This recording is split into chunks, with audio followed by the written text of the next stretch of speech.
-1 mid terms and max terms exist అవుతాయి. So ఇవి mid term కాబట్టి అన్నెట్, ఇది కాంప్లిమెంట్ కడితే మ్యాక్స్ టర్మ్స్ వస్తాయి. అలాగే మనం 3 వేరియబుల్స్ కి రాసాము, మాక్సిమం 3 వేరియబుల్స్ సరిపోతాయండి. సో పీడిఎన్ఎఫ్ అంటే ఇచ్చింది ఏ అనే ఫార్ములా, దానికి ఈక్వివాలెంట్ ఫార్ములా బి రాసి ఆ బిని డిస్జంక్టివ్ మిడ్ టర్మ్స్ కింద ఎక్స్ప్రెస్ చేస్తే అది ప్రిన్సిపల్ డిస్జంక్టివ్ నార్మల్ ఫార్మ్ అండి. అంటే ఇక్కడ P negation of same variables అనేవి ఎగ్జిస్ట్ అవ్వండి. 3 వేరియబుల్స్ లో ఉంటే 3 వేరియబుల్ కాంబినేషన్ లోనే మీకు మిడ్ టర్మ్స్ ఉండాలి, పీక్యూఆర్ కాంబినేషన్ లోనే ఉంటుంది. 2 వేరియబుల్స్ ఉంటే పీక్యూ లోనే ఉంటుంది. కంజంక్టివ్ నార్మల్ ఫార్మ్ లో కూడా సేమ్, కాకపోతే డిఫరెన్స్ ఏంటంటే ఈ ఏకి ఈక్వివాలెంట్ గా ఉండే ఫార్ములా ఏదైతే ఉందో దాన్ని కంజంక్టివ్ మ్యాక్స్ టర్మ్స్ కింద రిప్రజెంట్ చేయగలగాలి. సో మనకి ఇచ్చిన ఫామ్ నుంచి పీడిఎన్ఎఫ్ కానీ పీసీఎన్ఎఫ్ కానీ ఏదో ఒకటి వస్తే ఇంకొకటి ఈజీగా కన్వర్ట్ చేయొచ్చు ఆ ప్రొసీజర్. మనకి పీడిఎన్ఎఫ్ ఏదైతే ఉందో దాన్ని ఎస్ అనుకుంటే ఆ ఎస్ లో లేని రిమైనింగ్ పీడిఎన్ఎఫ్ అంటే మిడ్ టర్మ్స్ ఉంటాయండి. ఆ మిడ్ టర్మ్స్ లో అన్ని రావుకొనే వస్తాయి. ఆ రానివన్నీ నెగేషన్ ఎస్ లో రాసుకుని దాన్ని కాంప్లిమెంట్ కడితే ప్రిన్సిపల్ కంజంక్టివ్ నార్మల్ ఫార్మ్ అనేది వస్తుంది. కాంప్లిమెంట్ కట్టి పీసీఎన్ఎఫ్ రాసినప్పుడు దాన్ని ఒక మిడ్ టర్మ్ కి కాంప్లిమెంట్ మ్యాక్స్ టర్మ్స్ అవుతాయి కాబట్టి అండ్ అనే సింబల్ తో కనెక్ట్ చేస్తే కంజంక్టివ్ మ్యాక్స్ టర్మ్స్ అనేవి ఎగ్జిస్ట్ అవుతాయి. సో పీసీఎన్ఎఫ్ అంటే ఇచ్చిన స్టేట్మెంట్ ఫార్ములా ఉన్న మ్యాక్స్ టర్మ్స్ అన్ని రాస్తాం. నెగేషనెస్ అంటే రిమైనింగ్ మ్యాక్స్ టర్మ్స్, దాన్ని కాంప్లిమెంట్ కడితే మిడ్ టర్మ్స్ వస్తాయి. వాటిని జాయిన్ అనే సింబల్ తో కనెక్ట్ చేస్తే రిక్వైర్డ్ పీడిఎన్ఎఫ్ అనేది వస్తుంది. పీడిఎన్ఎఫ్ చేసినప్పుడు పీ జాయిన్ ఫాల్స్ చేయాలి. స్క్రీన్ మీద కనపట్లేదు, కనిపించట్లేదా? స్క్రీన్ షేర్ చేస్తే నేను స్టార్టింగ్ నుంచి కనిపించలేదా మీకు? ఇది పీడిఎన్ఎఫ్ పీసీఎన్ఎఫ్ కనపడింది కొంతసేపటి నుంచి అయిపోయింది. సరే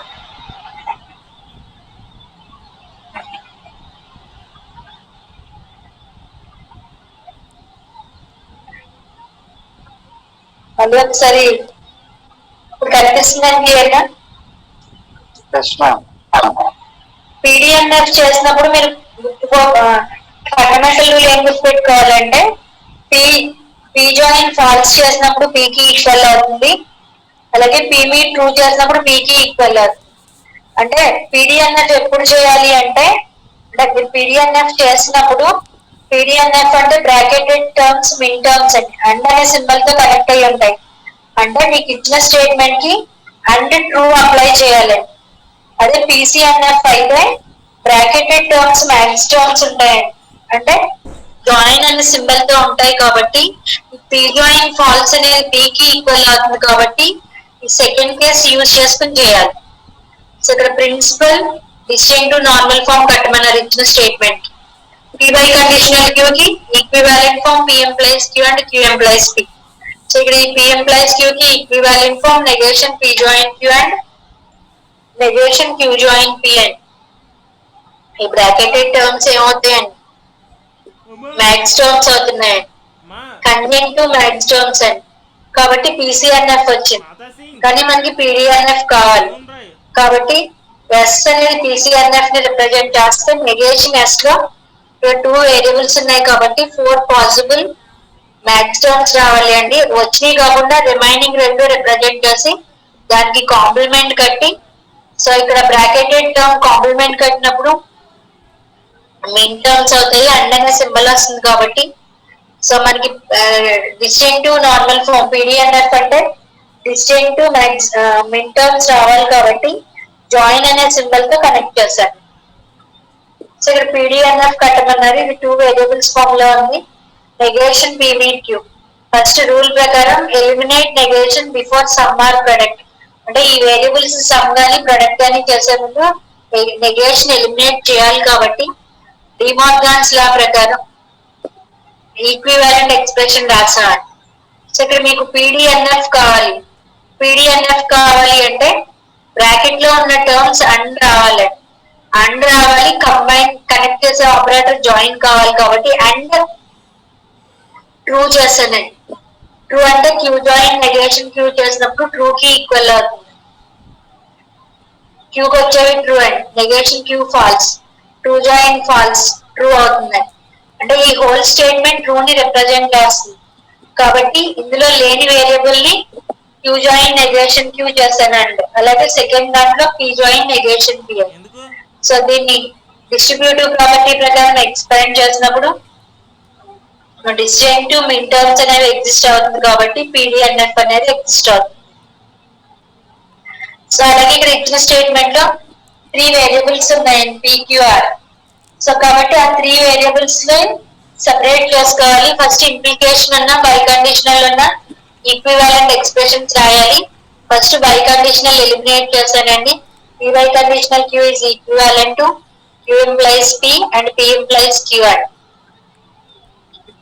దానికి మళ్ళీ P implies Q is equivalent to negation P join Q and ఆ ఫార్ములా ప్రకారం ఈ 3 టర్మ్స్ కి ఈక్వివాలెంట్ ఎక్స్ప్రెషన్స్ రాశారు. రాసిన తర్వాత ఫస్ట్ దాంట్లో పీ జాయిన్ ఆర్ క్యూ అనే వేరియబుల్ మిస్ అయింది, సెకండ్ దాంట్లో ఆర్ మిస్ అయింది, థర్డ్ దాంట్లో ఆర్ మిస్ అయింది.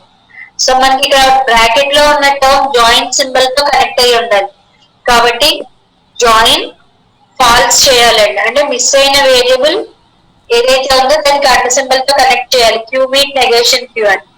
సో ఇప్పుడు మీరు డిస్ట్రిబ్యూటివ్ ప్రాపర్టీ రాసినప్పుడు ఇది P join Q join R and P join negation Q join R అవుతుంది. సో ఆ ఫార్మాట్ లో మీరు మిస్ అయిన టర్మ్స్ యాడ్ చేసి రిపీటెడ్ టర్మ్స్ అంటే ఏబిటిఐ ఏ గానీ ఏ జాయిన్ ఏ గానీ ఏ మినిమైజ్ చేసుకుని రాస్తే రిక్వైర్డ్ పీసీఎన్ఎఫ్ వస్తుంది. దానికి ట్రూత్ టేబుల్ రిప్రజెంటేషన్ లో కూడా చేయొచ్చు అని చెప్పానండి. ఇచ్చిన స్టేట్మెంట్ కి ఎన్ని వేరియబుల్స్ ఉన్నాయో అబ్జర్వ్ చేసి ట్రూత్ టేబుల్ రిప్రజెంట్ చేస్తారు. ఆ ఫైనల్ కాలం లో ట్రూలు ఏదైతే వస్తాయో ఆ ట్రూ కి కరెస్పాండింగ్ గా మిన్ టర్మ్స్ రాస్తారండి. అంటే పీక్యూఆర్ ఇక్కడ 3 ట్రూలు ఉన్నాయి కాబట్టి P meet Q meet R అది మిన్ టర్మ్ అవుతుంది. సో నేను ఈ మెటీరియల్ తో పాటు మీకు టెక్స్ట్ బుక్ నోటేషన్ కూడా పెట్టానండి. ఆ టెక్స్ట్ బుక్ నోటేషన్ లో పక్కనే ఇక్కడ min term max terms express చేస్తున్నాయండి. ఆ మిన్ టర్మ్స్ ట్రూ ఉన్న ప్లేస్ లో దాని corresponding min terms P meet Q meet R. So దీనికి P meet Q meet negation R. So దీనికి min term false false true కాబట్టి negation P meet negation Q meet R. So అది true కి equal అవుతుంది కాబట్టి ఈ కేసులో ఏం చేస్తాం, మిన్ టర్మ్స్ అన్ని రాసి దాన్ని జాయిన్ రాస్తే పీడిఎన్ఎఫ్ అనేది ఎగ్జిస్ట్ అవుతుంది. కానీ మనకి ఇక్కడ పీసీఎన్ఎఫ్ కావాలి. పీసీఎన్ఎఫ్ కావాలి కాబట్టి ఇక్కడ ఫాల్స్ ఏదైతే వస్తాయో ఆ ఫాల్స్ వచ్చిన దానికి కరెస్పాండింగ్ మిన్ టర్మ్స్ ఏదైతే ఉంటాయో ఆ మిన్ టర్మ్ కి కాంప్లిమెంట్ కట్టుకుని మ్యాక్స్ టర్మ్ కింద మార్చుకొని ఆ మ్యాక్స్ టర్మ్స్ ని అండ్ అనే సింబల్ తో కనెక్ట్ చేస్తే రిక్వైర్డ్ పీసీఎన్ఎఫ్ అనేది ఎగ్జిస్ట్ అవుతుంది. క్లియర్ కదండి? ఇంకెవరికైనా డౌట్ ఉందా? నేను ఆ మెటీరియల్ పెట్టాను, ఇది మళ్ళీ సెకండ్ టైం రిపీట్ రాస్తున్నానండి. Okay ma'am. రిపీట్ చేయాలి అండి మళ్ళీ. Okay, next topic inference. మీరు ఆన్లైన్ క్లాస్ అర్థం అవ్వలేదు, మాకు అర్థం అవ్వలేదు అంటే కుదరదండి. 2 times రిపీట్ చేస్తాను. మెటీరియల్ కూడా ఇచ్చాను, మళ్ళీ మీరు ఒకసారి ట్రై చేయండి, ఎప్పుడప్పుడు చేసుకోండి.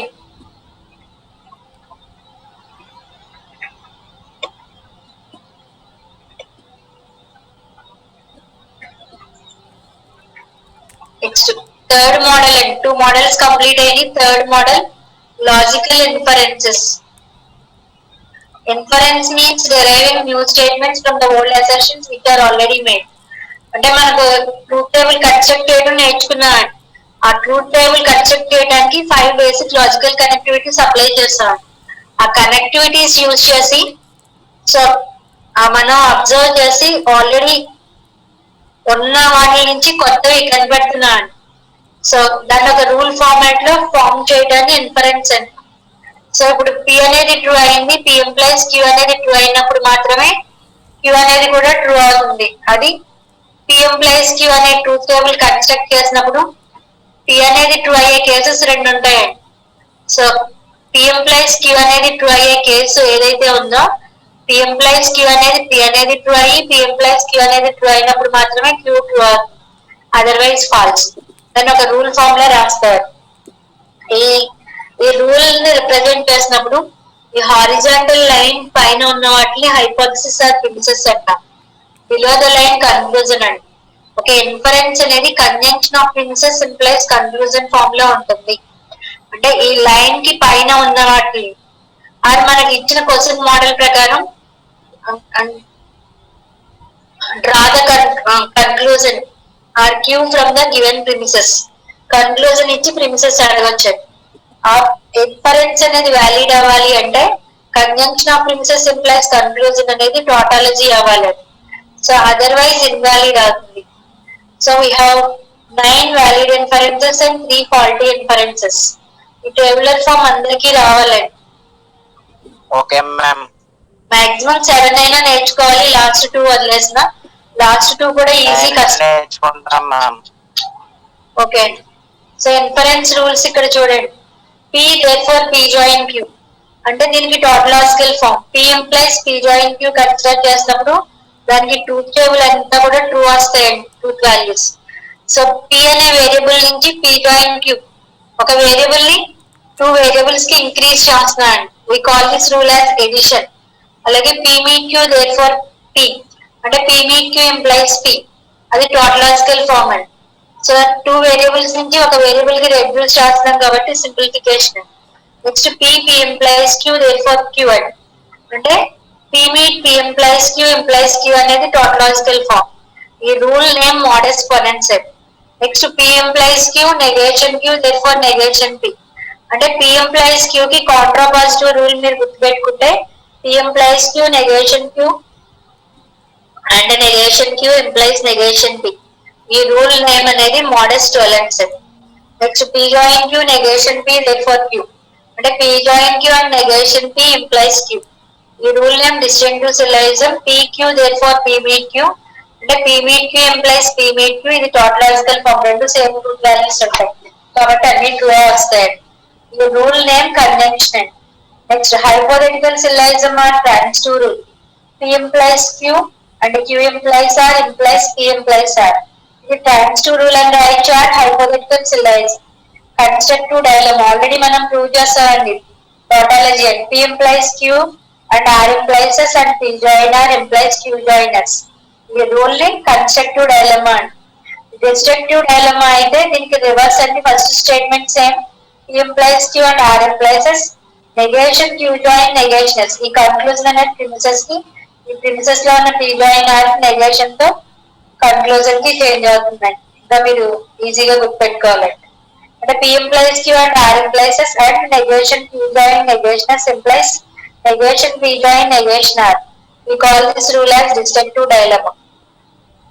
Conjunction of premises implies conclusion. Invalid అయితే దాన్ని faulty inference అంటాం, అంటే టోటాలజీ అవదు.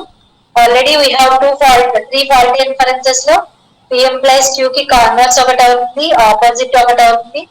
So P therefore Q non sequent falsi are 3 faulty inferences. Next one, so ఇచ్చిన ఇన్ఫరెన్స్ అన్నా ఆర్గ్యుమెంట్ అన్నా ఒకటేనండి. అది వ్యాలిడో కాదో చెక్ చేయడానికి ఫస్ట్ ఇచ్చిన స్టేట్మెంట్ సెంటెన్సెస్ ఫామ్ లో ఉంటే దాన్ని వేరియబుల్ ఫామ్ లో కన్వర్ట్ చేసుకోవాలి. సో ఈ ఇన్ఫరెన్స్ చెక్ చేయడానికి 2 టైప్స్ అప్లై చేస్తాం. ఫస్ట్ వన్ అనేది if then formatted, second one అనేది క్వాంటిఫైడ్ ప్రెడికేట్ ఫార్మాటెడ్. మీకు ఐడియా వచ్చిందండి. ఇఫ్ దెన్ అంటే P implies Q ఫార్మాట్ లో మీరు సెంటెన్సెస్ కన్వర్ట్ చేసుకోవాలి. సో P implies Q కాకుండా కొన్నిసార్లు P join Q, P and Q format కూడా ఎగ్జిస్ట్ అవ్వచ్చు. అయినా ఏం ప్రాబ్లం లేదండి. ఈ ఫండమెంటల్ రూల్స్ ప్రకారం కన్క్లూజన్ డెరైవ్ చేయగలిగితే అది వ్యాలిడ్ అవుతుంది. సో ఇక్కడ వేరియబుల్ ఫామ్ లోకి కన్వర్ట్ చేసినప్పుడు ఇఫ్ తర్వాత ఉన్న స్టేట్మెంట్ P, దెన్ తర్వాత ఉన్న స్టేట్మెంట్ Q అనుకుంటాం ఇచ్చిన ఫస్ట్ స్టేట్మెంట్ కి. సెకండ్ స్టేట్మెంట్ కూడా సేమ్ మీనింగ్ లేకుండా వేరే సెంటెన్సెస్ ఉంటాయి, అనదర్ వేరియబుల్ కి అసైన్ చేస్తారు. సేమ్ అంటే ఆ వేరియబుల్స్ మళ్ళీ రిపీట్ అవుతాయి. సో వేరియబుల్ ఫామ్ కి రెడ్యూస్ చేసిన తర్వాత ఇన్ఫరెన్స్ ఫామ్ రాస్తారు. ఇన్ఫరెన్స్ రాసిన తర్వాత ఆ ఇన్ఫరెన్స్ లో మనం కన్క్లూజన్ కాకుండా ప్రిమిసెస్ ఏవైతే ఉన్నాయో ప్రిమిసెస్ అన్నా హైపోథసిస్ అన్నా ఒకటేనండి. అవి కన్సిడర్ చేసి ఈ 9 వ్యాలిడ్ ఇన్ఫరెన్సెస్ ప్రకారం వాటిని రెడ్యూస్ చేసి కన్క్లూజన్ డెరైవ్ చేయగలిగితే దాన్ని వ్యాలిడ్ ఇన్ఫరెన్స్ వ్యాలిడ్ ఆర్గ్యుమెంట్ అని చెప్తాను. సో ఇందులో ఏమైనా డౌట్స్ ఉన్నాయండి? ఏదైనా రిపీట్ చేయాలా? ఎవరో ఒక ఫోటో పెట్టారు, ఇది వ్యాలిడా ఫాల్ట్ అండ్ లాస్ట్ కాన్సెప్ట్ లో అనుకున్నాను. సో మనకి ఎగ్జామ్ పాయింట్ ఆఫ్ వ్యూలో అయితే సారీ అండి, ఎగ్జామ్ పాయింట్ ఆఫ్ వ్యూలో అయితే ఇది ఫాల్టీ అని చెక్ చేయమని ఇంతవరకు అయితే అడగలేదండి. అలాగే ఈ ఇన్ఫరెన్స్ ఫార్మేట్ హారిజాంటల్ లైన్ కి above premises below the line conclusion ఈ ఫార్మేట్ లో కూడా మనకి అడగరండి. ఎగ్జామ్ లో అడిగే మోడల్స్ అన్ని లాస్ట్ లో చేస్తాను. సో ఇందులో ఈ మెటీరియల్ లో మీకు జోయి ఈజ్ ఏ మ్యాథమెటిషియన్ కేస్ అయితే ఇచ్చిన స్టేట్మెంట్ అనేది ట్రూత్ టేబుల్ రిప్రజెంటేషన్ ప్రకారం వ్యాలిడ్ అవుతుందా లేదా రిప్రజెంట్ చేయమని అడిగారు క్వశ్చన్ లో.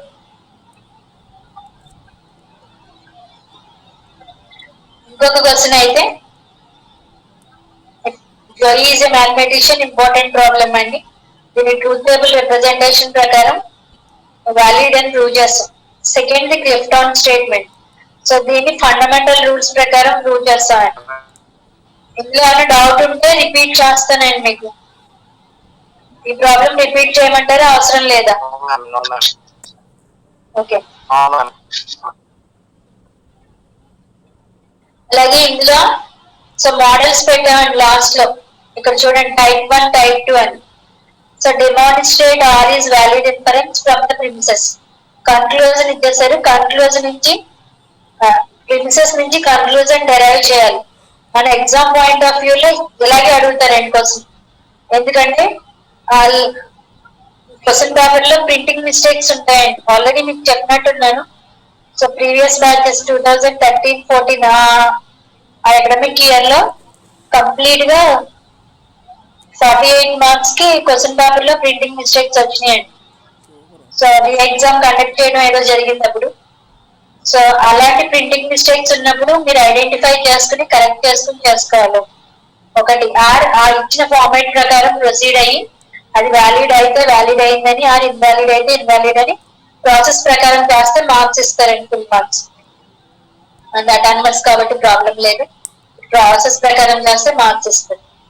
సో ఇక్కడ కన్క్లూజన్ తీసుకురావాలి. ఈ ప్రిమిసెస్ కన్సిడర్ చేశారు. సో మన జేఎన్టీయూ టెక్స్ట్ బుక్ నోటేషన్ ప్రకారం అయితే శాంతా అండ్ ప్రసాద్ అండి other name. So mathematical foundation of computer science అని ఉంటుంది ఆ టెక్స్ట్ బుక్. మీరు నెట్ లో సెర్చ్ చేసుకోవచ్చు. అది ఇందులో కూడా మీకు మెటీరియల్ ఓపెన్ చేసి ఒకసారి చెక్ చేసుకోండి. అన్ని ఆ ఫార్మేట్ లో వస్తాయని కూడా చెప్పలేమండి. ఈ టైప్ ఒకటి ఆ ఫార్మేట్ లో వస్తుంది.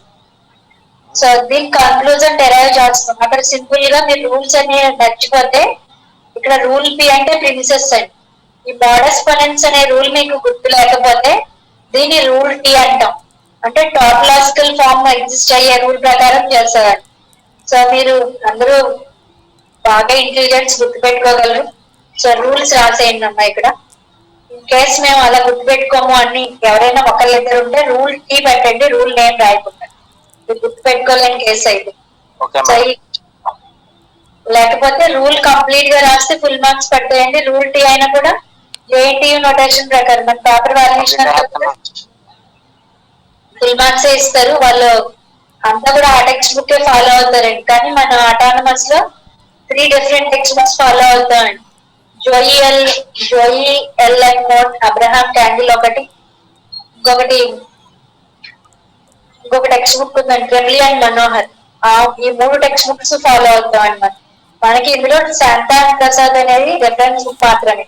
కాబట్టి మీరు ఏది రాసినా కన్సిడర్ చేయాలి. స్కీమ్ లో మనం మోడిఫై చేసేస్తాం, ఏం ప్రాబ్లం ఏమి ఉండదండి. బయట నుంచి వచ్చి కరెక్ట్ చేస్తాం వాల్యూస్. సో ఇది సెకండ్ మోడల్ అండి. ఇక్కడ వేరియబుల్ లో కాకుండా సెంటెన్సెస్ ఫార్మాట్ లో ఉన్నప్పుడు ఇది టైప్ 2 అండి. సెంటెన్సెస్ ని వేరియబుల్ ఫామ్ కి కన్వర్ట్ చేసుకుంటాం. ఆ కన్వర్ట్ చేసుకున్న దాని ప్రకారం రూల్ పి రూల్ నేమ్ రాసి కన్క్లూజన్ డెరైవ్ చేయడం ఈ మోడల్ లో ఉంటుందండి. సో ఇంకొక రిక్వెస్ట్ ఏంటంటే మంది ఎన్ఎఫ్సిఎస్ జేఎన్టీయూ కూడా ఎన్ఎఫ్సిఎస్ అని చెప్పి జేఎన్టీయూ వెబ్సైట్ కి వెళ్ళి ఆ ఓల్డ్ పేపర్స్ మీరు డౌన్లోడ్ చేసి చూసుకుంటే చాలా డిఫరెన్సెస్ ఉంటాయండి. మనదంతా సింపుల్ ఎన్ఎఫ్సిఎస్ మీరు చదివేది ఇక్కడ, వాళ్ళు బాగా డెప్త్ చదువుతారండి. వాళ్ళకు ఉన్న మోడల్స్ అన్ని కూడా మనకి లేవండి. ఎవరైనా చదివే వాళ్ళు ఉంటే ఒకసారి మీకు ఏమైనా డౌట్ వస్తే అడగండి, అది మనకి ఉందో లేదో నేను చెప్తాను. మేడం ఆ కేసు ఎవరైనా ఉంటే ఎక్స్ట్రాడినరీ కేసు చదువుదాం మేడం. చదివితే ఒకసారి అడగండి. మన రూల్ ప్రకారం మన సిలబస్ మోడల్ ఈ 4 మోడల్స్ ఉంటాయండి ఫస్ట్. అలాగే నా దగ్గర ఒక ఓల్డ్ పేపర్ కూడా ఉందండి. ఓల్డ్ పేపర్ అంటే లాస్ట్ ఈ సీనియర్స్ 2-1 లో రాసిన ఎన్ఎఫ్సిఎస్ పేపర్ లాస్ట్ సెమిస్టర్, అది కూడా గ్రూప్ లో పెడతాను. అందులో ఉన్న క్వశ్చన్స్ కూడా మీరు ట్రై చేయండి. మాక్సిమం రిపిటేషన్స్ ఎక్కువ ఉంటాయండి. సెకండ్ యూనిట్ అంతా కూడా జనరల్ అండి. సో సెకండ్ యూనిట్ మేము చెప్పిన క్వశ్చన్స్ లో సేమ్ యాజ్ ఇట్ ఈస్ గా అదే క్వశ్చన్ రావాలని లేదు. ప్రాబబిలిటీ కూడా అప్లై చేసి మీరు జనరల్ గా చేస్తారండి. లాజిక్ అప్లై చేసి సాల్వ్ చేస్తారు. రిపీటేషన్ ఉంటుంది అనేది గ్యారంటీ లేదు సెకండ్ యూనిట్ అయితే. ఫస్ట్ యూనిట్ మాక్సిమం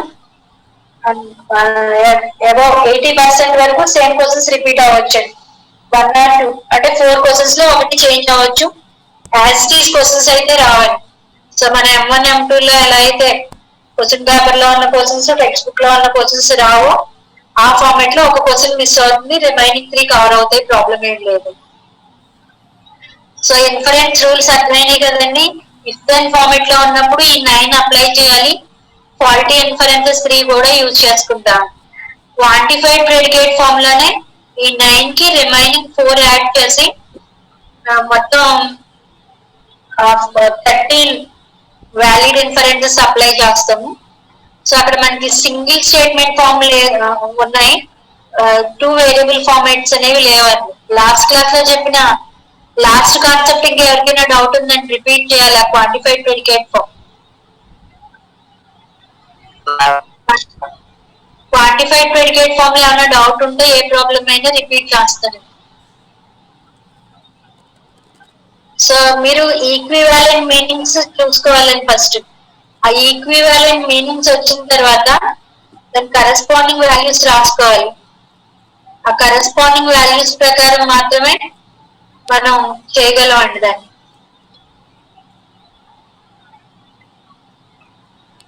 ఒకసారి షేర్ చేస్తాను, అది కూడా ఒకసారి రిపీట్ చేద్దాం. సో మీ సీనియర్స్ కి మీకు సిలబస్ మాక్సిమం ఎన్ఎఫ్సిఎస్ ఒకటేనండి. ఒక కాన్సెప్ట్ 2 కాన్సెప్ట్ లో డిఫరెన్స్ ఉన్నాయి అంతే. అది కూడా సెకండ్ యూనిట్ లోనే థర్డ్ యూనిట్ లోనే వాళ్ళకు ఉన్నది కంప్లీట్ గా ఉంది, మీకు ఎక్స్ట్రా యాడ్ చేస్తారండి.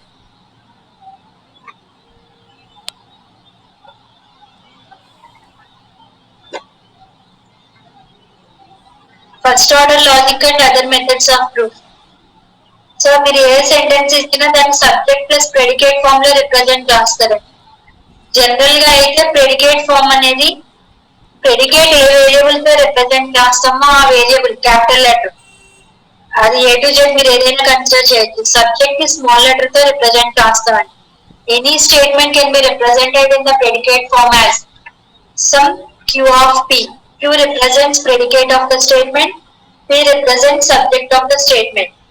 So here we are using 2 types of quantifiers. They are universal quantifier and existential quantifier. Universal quantifier అనేది for all and existential quantifier అనేది their existence.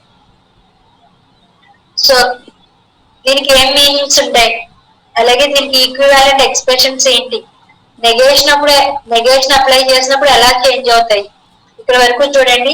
Sentences with multiple quantifiers మన syllabus లో లేవండి. So ఇక్కడ మన ఇచ్చిన statements ని whole objects నుంచి అంటే యూనివర్స్ లో ఉన్న ఆబ్జెక్ట్స్ నుంచి సింగిల్ ఆబ్జెక్ట్ కానీ సమ్ స్టేట్ దానికి సబ్సెట్ ఏదైతే అవుతాయో ఆ సబ్సెట్ లో ఉన్న వేరియబుల్స్ కి అసైన్ చేయడం అంటే it can be done by the rule of elimination. Elimination అనే రూల్ ని ఇక్కడ మనం స్పెసిఫికేషన్ తో రిప్రజెంట్ చేస్తాం. Here we have 2 types of specifications. They are universal specification and existential specification. Minimize చేయడాన్ని స్పెసిఫికేషన్ అంటారు. అది యూనివర్సల్ గా ఉన్న ఆబ్జెక్ట్స్ కి అప్లై చేస్తే యూనివర్సల్ స్పెసిఫికేషన్ అండి. అంటే ఎగ్జిస్టెన్షియల్ స్పెసిఫికేషన్ అనేది సమ్ ఆబ్జెక్ట్స్ కి అప్లై చేసినప్పుడు ఎగ్జిస్టెన్షియల్ స్పెసిఫికేషన్ యూజ్ చేస్తాం. అలాగే మ్యాక్సిమైజ్ చేయడానికి ఒక ఆబ్జెక్ట్ నుంచి అంటే ఒక విలేజ్ నుంచి ఆ విలేజ్ నుంచి ఆ స్టేట్ కి కానీ ఆ పర్టికులర్ డిస్ట్రిక్ట్ కానీ అప్లై చేయటం సబ్సెట్ రూల్ ప్రకారం.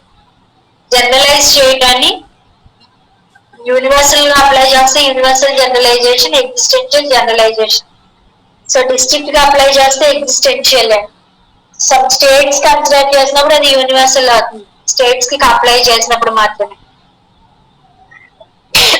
ఆ రూల్ ఎలా ఎక్స్ప్రెస్ చేస్తామంటే for all X P of X is assumed to be true. అంటే యూనివర్స్ లో ఉన్న అన్ని ఆబ్జెక్ట్స్ కి ట్రూ అయితే, ఈ ఎక్స్ కి టీ అనేది సబ్సెట్ అయితే ఆ టీ మొత్తం అన్నిటికి true. Here T is a subset of X. అదే ఎగ్జిస్టెన్షియల్ స్పెసిఫికేషన్ అయితే there exist X P of X. ఆ పీ ఆఫ్ ఎక్స్ లో కొన్నాటికి మాత్రమే ట్రూ. ఆ కొన్నాటిలో టీ అనేది ఎక్స్ కి సబ్సెట్ అయితే అందులో మళ్ళీ కొన్ని మాత్రమే ట్రూ అని. జనరలైజ్ చేసినప్పుడు ఒక వేరియబుల్ నుంచి యూనివర్స్ లో ఉన్న అన్ని వేరియబుల్స్ కి అప్లై చేయడాన్ని యూనివర్సల్ జనరలైజేషన్. అంటే మీరు క్లియర్ గా all animals has hearts, David's dog కి హార్ట్ ఉంది కాబట్టి యూనివర్స్ లో ఉన్న అన్ని డాగ్స్ కి హార్ట్ ఉందని చెప్పడం. ఒక డేవిడ్స్ డాగ్ నుంచి యూనివర్స్ లో ఉన్న ఎవ్రీ పర్సన్ డాగ్ అయితే అది generalization. Existential generalization. Existential generalization ఒక ప్లాంట్ నుంచి సమ్ ప్లాంట్స్ కి చెప్పడం, జనరలైజ్ చేస్తాం. సో ఇందులో అర్థం కాని స్టేట్మెంట్ లాస్ట్ లో కాన్సెప్ట్ నేను ఎక్స్ప్లెయిన్ చేయలేదండి టైం లేక. సో ఇది every living thing is a plant or an animal. In place of John's fish, gold fish, we have David's dog. Object person మారొచ్చండి, సేమ్ మీనింగ్ ఉంటుంది. ఎగ్జామ్ పాయింట్ ఆఫ్ వ్యూ లో David's dog ఉండొచ్చు, అలాగే John's gold fish కానీ another persons పెట్ animal ఏదైనా ఉండొచ్చు. ఈ question repeat చేయాలండి.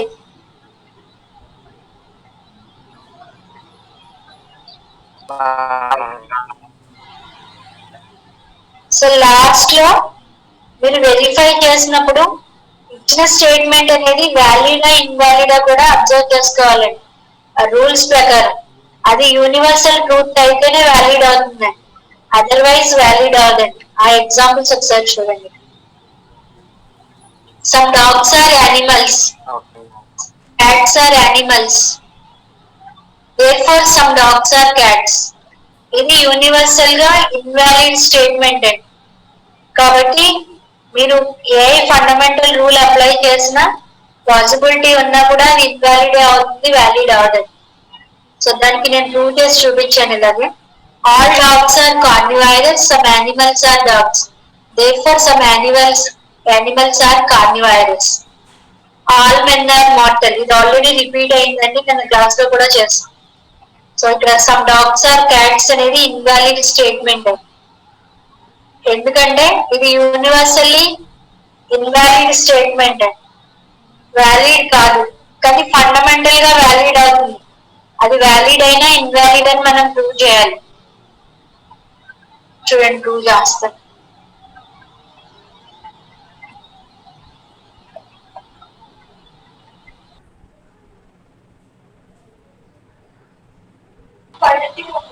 Okay.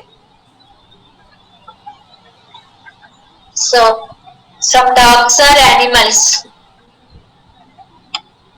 Some dogs are animals కాబట్టి మీకు ఏ ఆబ్జెక్ట్స్ ఉంటాయండి?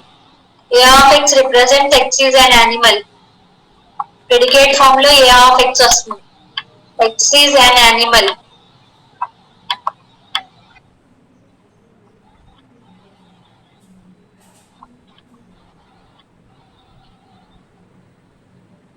Next D of x represents x is a dog. X is a dog. C of x represents x is a cat. x అనేది cat అండి.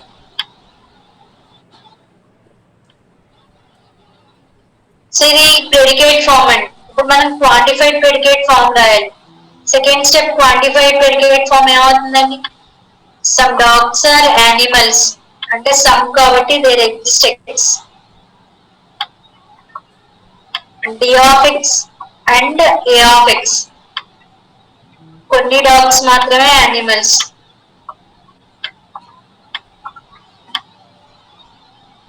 Sorry D of X and A of x అండి. Second statement some cats are animals, that is C of x and A of x. Conclusion, therefore some dogs are cats. Some అన్నప్పుడు and అనే symbol వస్తుందండి. There exist X D of x and C of x. Actual గా అయితే ఇది rule ప్రకారం valid అని చేసే universal గా ఇన్వాలిడ్ కాబట్టి the given statement is invalid అని అక్కడ రిప్రజెంట్ చేస్తాం. So third step validity check చేస్తాం. చెప్పండి చెప్పండి ఎవరండి డౌట్ ఏంటి?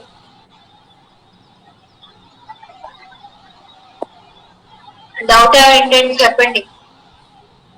ఎందుకంటే పీక్యూ దేర్ ఫర్ పీక్యూ అనే ఫండమెంటల్ రూల్ ఉందండి. కంజంక్షన్ అనే రూల్ ప్రకారం ట్రూ అయిపోతాయి. ఇది first statement there exist X D of X and A of X. ఇది కన్సిడర్ చేస్తున్నానండి. ఎక్కడి నుంచి? ప్రిమిసెస్ ఆర్ హైపోథెసిస్ నుంచి. సో ఇక్కడ స్పెసిఫికేషన్ అనే రూల్ ప్రకారం ఎగ్జిస్టెన్షియల్ ఇది రూల్ పిఎన్ అంటే ప్రిమిసెస్ నుంచి తీసుకున్నాం. దీనికి ఎగ్జిస్టెన్షియల్ స్పెసిఫికేషన్ ఈఎస్ అనే రూల్ ప్రకారం అన్ని డాగ్స్ నుంచి ఒక డాగ్ అప్లై చేస్తాం. A is a dog and a is an animal అంటే D of a and A of a అవుతుంది. Third statement second statement consider చేశాను. That is there exist x C of X and A of X and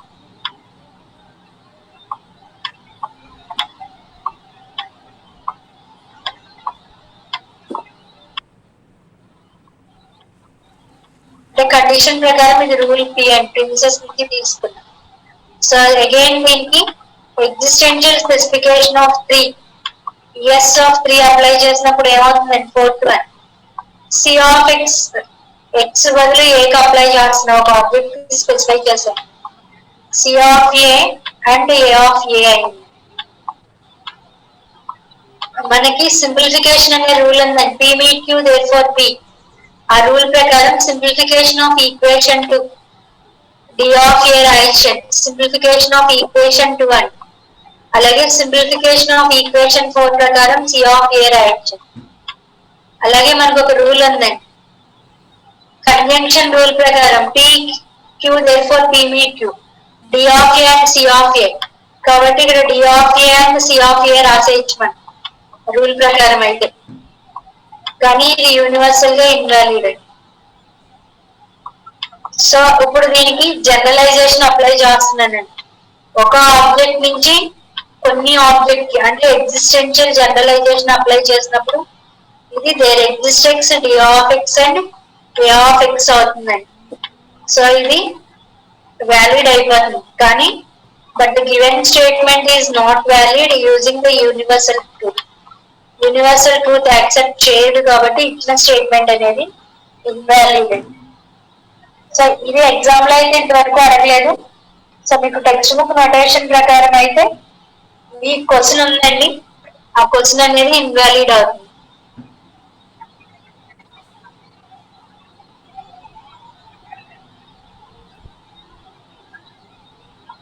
five comma 6 ఎలా వచ్చాయి చెప్తాను. 5, 6 మనకి rules ఉన్నాయండి. Second rule చూడండి, valid inferences లో simplification అనే రూల్ ఏంటండి? P meet Q therefore P అని. సింప్లిఫికేషన్ అనే రూల్ ప్రకారం పి మీట్ క్యూ ఫార్మాట్ లో ఉంది, ఇది కూడా D of a and A of a. P meet Q therefore P అంటే డి ఆఫ్ ఏ రాసుకోవచ్చు. అలాగే C of a and A of a, ఇది కూడా పి మీట్ క్యూ ఫామ్ లో ఉంది, దాన్ని సి ఆఫ్ ఏ ఫార్మాట్ లో రాయొచ్చు. అలాగే మనకి కంజంక్షన్ అనే రూల్ ఉందండి, అదేంటి?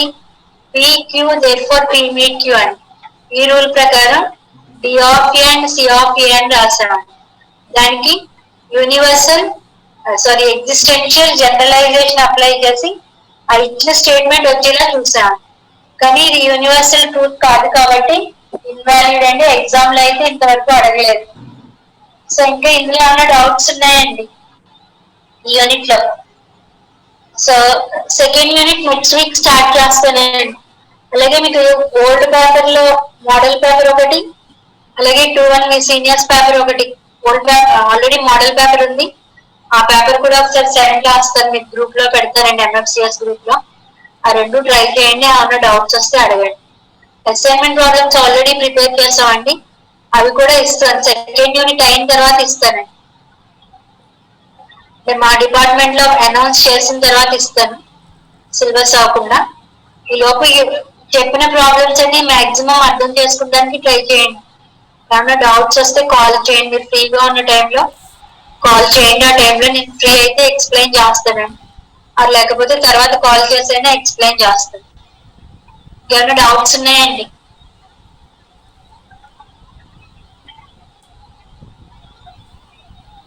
త్రీ మెంబర్స్ ఉన్నారు, ఎవరికి డౌట్స్ లేవా?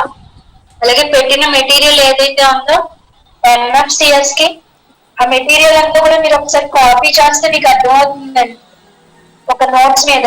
మళ్ళీ లాస్ట్ లో కన్ఫ్యూజ్ అవుతారు.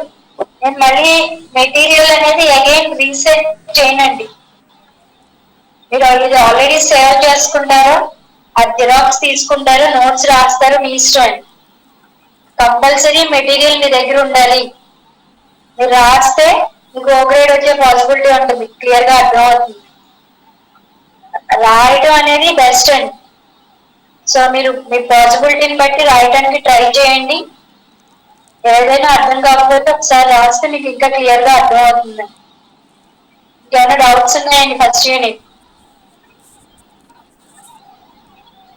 సో నాకు వేరే వర్క్ ఉందండి, యూనిట్ కూడా ఇక్కడితో ఎండ్ అయ్యింది కాబట్టి నెక్స్ట్ క్లాస్ నెక్స్ట్ వీక్ నుంచి 5:30 వరకు కంటిన్యూ చేస్తానండి. ఈ వీక్ మనకి ఫ్రైడే క్లాస్ ఇక్కడితో స్టాప్ చేసేస్తున్నాను. ఇంకా ఎవరికైనా డౌట్స్ ఉంటే రిపీట్ చేస్తాను, అడగండి. Second unit next week start చేస్తానండి. సో ఆ ఓల్డ్ పేపర్స్ లో ఉన్న క్వశ్చన్స్ అన్ని కూడా ఒకసారి మీ ఓన్ గా ట్రై చేయండి, ఏమైనా డౌట్స్ వస్తే అడగండి. ఎవరికి డౌట్స్ లేవండి? స్టార్టింగ్ క్లాసెస్ లో స్ట్రెంత్ 2 సెక్షన్స్ కలిపి ఆల్రెడీ మీ క్లాస్ టీచర్స్ అందరూ కూడా చెప్తున్నారండి. 50% అటెండెన్స్ లేకపోతే ఎగ్జామ్స్ కి అలౌ చేయరు, మళ్ళీ మీకు ప్రాబ్లం అవుతుంది. ఆన్లైన్ క్లాసెస్ కాబట్టి ఆ పర్సంటేజ్ 50 ఉండొచ్చు, అది ఇంక్రీజ్ కూడా అవ్వచ్చు అండి, ఆ పొజిషన్ బట్టి డిసైడ్ చేస్తారు.